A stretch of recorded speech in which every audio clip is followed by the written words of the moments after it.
Good morning mga ka-Boys Love.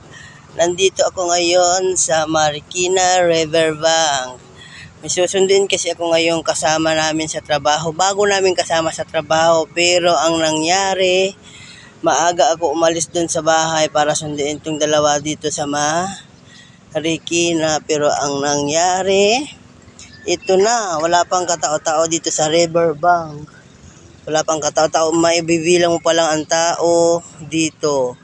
Tapos ang cellphone ko, 28% na lang, malulubat na ako. Kakaya pa kaya to?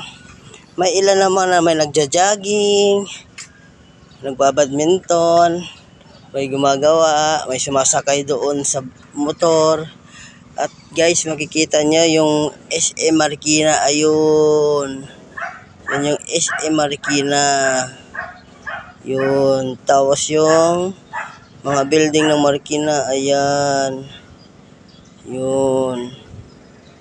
So, habang wala pa, ang hinihintay ko at ang sinusundo ko, maghahanap muna tayo ng makapihan ngayon kasi sa sobrang hilab na ng tiyan ko.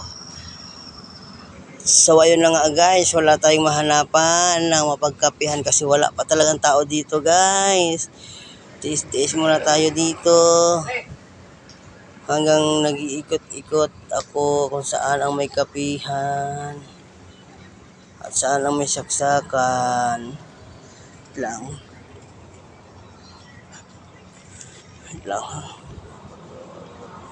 May mga aso.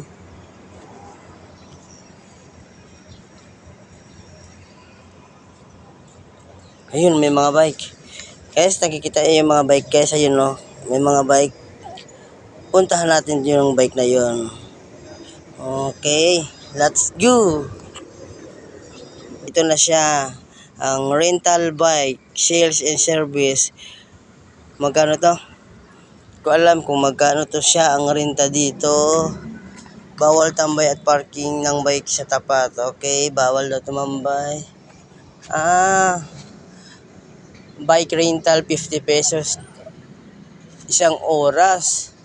Open from 6 AM until 10 PM. We offer free bike check-up and state.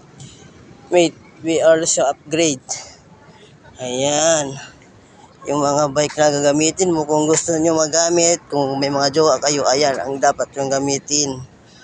At ito yung sinasabing river na malubog ang tubig. Ito yun. At yun, may ginagawa pa siya. Ayun. Ayun po, may construction doon at may ginagawa.